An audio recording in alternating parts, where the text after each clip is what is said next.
Welcome all. इस video में Nifty का एनालिसिस देख लेते हैं मंडे के लिए कि क्या एग्जैक्ट प्राइस एक्शन बना है निफ्टी में, कौन सी डायरेक्शन में जा सकता है, क्या यहाँ से अगेन ऊपर जाने की पॉसिबिलिटी है या नहीं, ये हम देख लेते हैं और लेवल्स भी देखेंगे कि कहाँ एग्जैक्टली ट्रेड्स बनेंगे। ठीक है, लेकिन उससे पहले देख लेते हैं कि जो फ्राइडे का दिन था हमने एग्जैक्टली क्या किया यहाँ पे, क्योंकि आपने देखा डेली चार्ट पे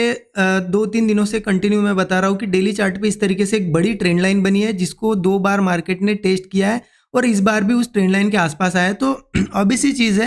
मार्केट इतने दूर आया तो उस ट्रेंड लाइन को टेस्ट करेगा, इसीलिए फ्राइडे थर्सडे हमारा व्यू कहीं ना कहीं बुलिश निकल के ही आ रहा था, क्योंकि सिंपल है, इतने दूर वो ट्रेंड लाइन के आसपास आया है तो वहाँ बुलिश ही ट्रेड हमें प्लान करने पड़ेंगे। इस वजह से आज का भी यहाँ पे व्यू मेरा बुलिश था। लेकिन मार्केट ने 2 दिनों से किया क्या, ये देखिए आप, मार्केट यहाँ पे थर्सडे के दिन भी ओपन हुआ नीचे गया सबसे पहले, फिर यहाँ पे देखिए इतनी बड़ी रिकवरी क्यों आई अगर मार्केट को गिरना ही है तो, क्योंकि मार्केट को गिरना नहीं है, एक बार उस ट्रेंड लाइन को टेस्ट करना ही करना है, इसलिए थर्सडे रिकवरी आई थी। और यहाँ पे फ्राइडे का दिन भी देखिए मार्केट मॉर्निंग से नीचे रहा है लेकिन फाइनली थोड़ा ऊपर ही आके क्लोज हुआ है। तो एग्जैक्टली देखिए अब इस दिन क्या किया था, थर्सडे के दिन आपको पता है सेंसेक्स की एक्सपायरी थी और थर्सडे क्या था ना कि प्रीमियम पुट्स के बहुत ही चीप थे, तो क्लियर था कि एक्सपायरी के दिन प्रीमियम को बढ़ाया जाएगा, एक बार नीचे आएगा, इसीलिए हमने पुट लेके सेंसेक्स में पैसा बनाया था थर्सडे। लेकिन आज ऐसा कोई सिनेरियो नहीं था निफ्टी में, मतलब फ्राइडे के दिन कोई सिनेरियो नहीं था कि कहीं पुट लिया जाए, तो यहाँ तो क्लियर व्यू था कि बुलिश ही जाना है। अब यहाँ पे देखा जाए तो मार्केट ने किया क्या एग्जैक्टली, देखिए ओपन हुआ, ओपन होते से ही नीचे जाने लगा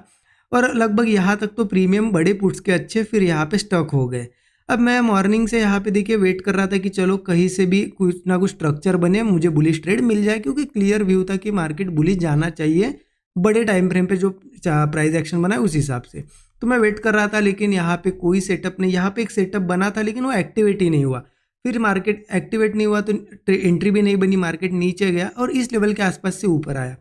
अब देखिए हो सकता है कुछ लोगों ने कल का अगर एनालिसिस देखा होगा, क्लियर व्यू था बुलिश, तो बुलिश व्यू के हिसाब से अगर प्लान किया होगा तो कहाँ प्लान किया होगा, यहाँ पे ब्रेकआउट पे, क्योंकि यहाँ तो देखिए हर एक हाई नीचे नीचे जा रहा था, मतलब यहाँ हाई बना फिर वो हाई नहीं ब्रेक हो पाया, फिर नीचे हाई बना थोड़ा, फिर यहाँ पे हाई बना, मतलब यहाँ तो कोई ब्रेकआउट बना ही नहीं। इस लेवल के आसपास मुझे लगता है किसी को ब्रेकआउट दिखा होगा तो ट्रेड प्लान किया होगा और हो सकता है छोटा मोटा प्रॉफिट बनाया होगा, लेकिन मैंने यहाँ पर्सनली ट्रेड नहीं लिया। क्यों नहीं लिया, यहाँ पे कोई सेटअप नहीं बना था, ठीक है। और इसका रिएक्शन आप देख सकते हो कि ये मूव आया ना, इसमें प्रीमियम इतने ज़्यादा बड़े नहीं, बिल्कुल स्टक जैसे थे, थोड़े थोड़े बढ़ रहे थे धीरे। तो आज का पूरा दिन अगर देखा जाए ना तो मुझे कोई सेटअप नहीं मिला है, मेरा आज नो ट्रेडिंग वाला दिन रहा है। मैं आप देखते हैं कि मंडे क्या करना है हमें एग्जैक्टली, तो उसके लिए चलिए चलते हैं डेली चार्ट पे सबसे पहले। अब डेली चार्ट ओपन करता हूँ और यहाँ पे आपको एक लाइन दिख रही होगी, ये पहले हमने 2 दिनों से कंटिन्यू इसको मार्क किया है कि क्यों ये ट्रेंड लाइन इंपॉर्टेंट है, क्योंकि देखिए मार्केट जब ऑल टाइम हाई पे था यहाँ से गिरा, एक बार ट्राई किया यहीं से गिरा, मतलब कितने बड़े बड़े सेलिंग मूव्स आ रहे हैं और फिर से यहाँ पे डबल बॉटम बना के बढ़िया ऊपर आया, तो क्लियर है अब यहाँ से मार्केट को गिरना इतना ज़्यादा पॉसिबल नहीं होगा, सेलर्स आएंगे ही नहीं, ठीक है। मार्केट को एक बार इसको टेस्ट करना पड़ेगा। लेकिन देखिए अब यहाँ सिचुएशन क्या बन रही है, अगर मान लेते कि मार्केट को सिर्फ इस ट्रेंड लाइन को टेस्ट करने जाना था और फिर गिरना था जहाँ पहले जैसे गिर रहा था, तो ये क्या होता ना, इसी फ्लो में कंटिन्यू जाता और गिरता। लेकिन यहाँ जो एक्यूमुलेशन हो रहा है ना 2 दिनों से, इससे लग रहा है कि मार्केट को ये ट्रेंड लाइन टेस्ट ही नहीं करनी है, ब्रेक करके ऊपर जाना है, ऐसा मुझे लग रहा है। यहाँ पे अगर ये और मंडे या ट्यूसडे 1-2 दिन और यहाँ पे अगर रह जाता है ना तो ये बहुत बड़ा मूव दे सकता है और निफ्टी को ऑल टाइम हाई की तरफ ले जा सकता है, ठीक है। तो वो बाकी सब डिसीजंस हम इस ट्रेंड लाइन के ऊपर क्या करता है उस हिसाब से लेंगे। लेकिन अभी के लिए क्या कर सकते हैं ना हम, मार्केट अगर निफ्टी मान लो मंडे के दिन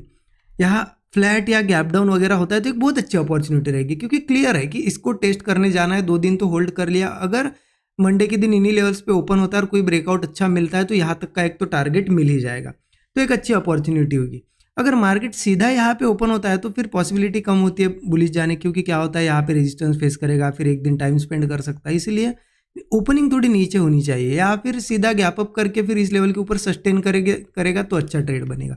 15 मिनट चार्ट पे मैं आपको एक्सप्लेन करता हूँ इंट्राडे के हिसाब से और क्लियर हो जाएगा आपको क्या करना है। देखिए ट्रेंड लाइन ऊपर आ रही है, आपको दिख भी रही है, कौन सी लेवल के आसपास आती है ट्रेंड लाइन, ट्रेंड लाइन आती है 25,470 के आसपास। अब मार्केट 350 के आसपास क्लोज है, तो मुझे लगता है कि यहाँ फ्लैट ओपन हो या गैप डाउन हो बहुत अच्छा होगा, या छोटा सा गैप अप भी हो बहुत अच्छा होगा। इन लेवल्स पे कहीं पे भी ओपन हो, थोड़ा सा रिट्रेसमेंट वगैरह दिखा के मार्केट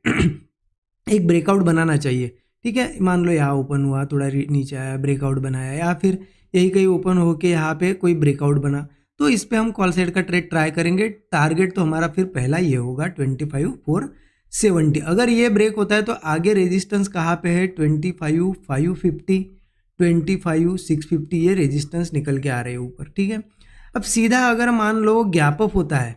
सीधा अगर गैप अप होता है इस लेवल के आसपास, तो फिर थोड़ी दिक्कतें हो सकता है, थोड़े बहुत सेलर भी आए। तो यहाँ देखो क्या करना है, अगर वीकनेस वगैरह दिखती है तो छोटे मोटे पुट में ट्रेड हम प्लान कर सकते हैं, ठीक है। लेकिन अगर मान लो कुछ न्यूज़ आई, कुछ हुआ सैटरडे संडे और बड़ा गैप अप हुआ, सीधा 470 480 के ऊपर, अगर इस ट्रेंड लाइन के ऊपर अगर गैप अप हुआ, तो देखना है हमें, थोड़ा ऑब्जर्व करना है क्या सही में सस्टेन कर रहा है, क्योंकि हो सकता है फिर नीचे आ जाए इस ट्रेंड लाइन के और यहाँ वीकनेस दिखा के गिर भी जाए, तो ऐसा कोई सेटअप बनता है तो हम पुट ट्राई करेंगे। लेकिन अगर ये सस्टेन कर जाता है, क्योंकि क्या होता है देखिए, मार्केट इतना बड़ा गैप अप हुआ, अब यहाँ पे लोग बाइंग करेंगे, उसके बाद अगर फेल होता है ना, तो फिर ये फेलियर मूव बहुत फास्ट आता है, इसीलिए पुट लेंगे। अदरवाइज सस्टेन करता है तो फिर कॉल में ही जाएंगे। अगर सस्टेन कर गया तो फिर यहाँ पे क्या करेंगे, हम ब्रेकआउट वगैरह देख के कॉल में जाएंगे। ये टारगेट्स हम रख सकते हैं, या फिर स्टॉप लॉस के हिसाब से 1:3 1:4 तो हम प्लान करेंगे इनिशियली, ठीक है। तो इस ट्रेंड लाइन के आसपास ही जो कुछ बनने वाला है बनेगा, या फिर सीधा नीचे। अगर मान लो यहीं पे इस ट्रेंड लाइन के आसपास यहाँ पे ओपन हुआ, तो यहाँ से क्या मिलने वाला है हमें, 20-30 पॉइंट का स्टॉप लॉस रहेगा, 20-30 पॉइंट टारगेट भी नहीं दे पाएगा, तो इसलिए यहाँ नहीं प्लानिंग होगी अच्छी। एक तो थोड़ा नीचे ही मिले, या फिर सीधा गैप अप करके वो निकल जाए, ये दोनों में से अच्छी पॉसिबिलिटी बनेगी। तो देखते हैं क्या बनता है, बाकी जो सेट